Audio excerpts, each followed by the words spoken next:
আবেগী মানুষদের দুঃখের আসলে কোনো সীমানা নেই। অনেকটা ওই দিগন্ত জোড়া সাগরের মতো, যেখানে ঢেউ আসে ঢেউ যায়, কিন্তু জল কখনো ফুরায় না। আপনারা আপনারা এমন এক অদ্ভুত ধাতু দিয়ে গড়া, যার নাম অনুভূতি।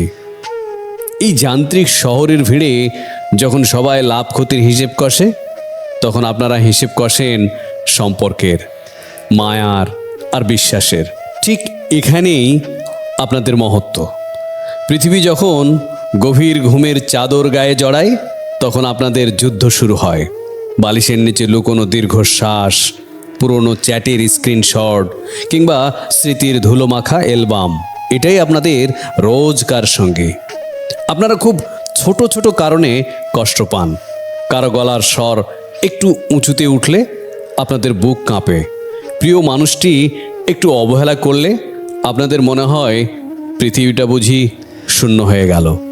লোকে বলে আপনারা বোকা, কেউ কেউ আড়ালে হাসাহাসি করে, বলে ন্যাকা, কিন্তু তারা জানে না এই তথাকথিত বোকামিটা আসলে আপনাদের হৃদয়ের বিশুদ্ধতা। আপনারা বিশ্বাস করে ঠকতে পারেন হাজারবার, তবুও বিশ্বাস করা ছাড়তে পারেন না। কাউকে আপন করে নিতে আপনাদের সময় লাগে না, কিন্তু কাউকে ভুলে যেতে হয়তো এক জন্মও কম পড়ে যায়। সমস্যাটা কোথায় জানেন? আপনারা বিনিময় আশা না করেই নিজেকে উজাড় করে দিতে জানেন। মোমবাতির মতো নিজেকে জ্বালিয়ে অন্যকে আলো দেন, কিন্তু দিন শেষে যখন দেখেন নিজের অস্তিত্বটুকুই গলে শেষ হয়ে গেছে আর অন্যেরা সেই আলোয় কাজ সেরে চলে গেছে, তখন বুকের ভেতরটা দুমড়ে মুচড়ে চলে যায়। আপনারা চিৎকার করে কাঁদতে পারেন না, কারণ আপনারা জানেন এই শহরে কান্নার শব্দ শোনার মতো সময় কারো নেই। তাই আপনারা হাসেন।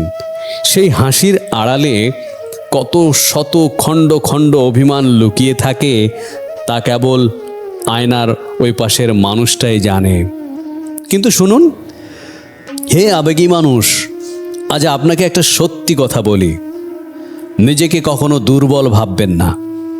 এই যে আপনি এত তীব্রভাবে কষ্ট পান, এর মানে হলো আপনি এই পাথরের পৃথিবীতেও আজও জীবিত। যার হৃদয়ে দয়া নেই, মায়া নেই, সে তো মৃত। পাথর কখনো কষ্ট পায় না, কিন্তু পাথরের বুকে কি কখনো ফুল ফোটে? ফোটে না। ফুল ফোটে মাটিতে, যেখানে জল আছে, আর্দ্রতা আছে। আপনার এই আবেগ, এই চোখের জল, এগুলোই আপনার উর্বরতা। দুঃখের শেষ নেই বলে হতাশ হবেন না। দুঃখ আছে বলেই সুখের এত দাম। তবে আপনাকে শিখতে হবে নিজের আবেগের চাবিটা অন্যের হাতে না দিতে। কেন?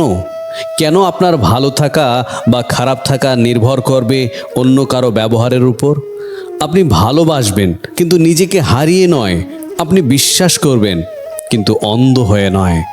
আপনার এই অতিরিক্ত আবেগ আসলে সৃষ্টিকর্তার দেওয়া এক বিশেষ উপহার। সবাই অনুভব করতে পারে না, আপনি পারেন।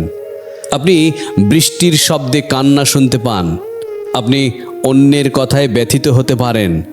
এটা কোনো অভিশাপ নয়, এটা এক অলৌকিক শক্তি।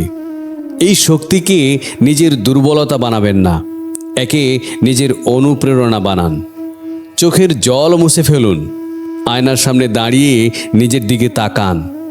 যে মানুষটা এত আঘাত সহ্য করেও, এতবার ভেঙে চুরে গিয়েও আবার ভালোবাসতে চায়, সে তো সাধারণ কেউ নয়, সে অদম্য।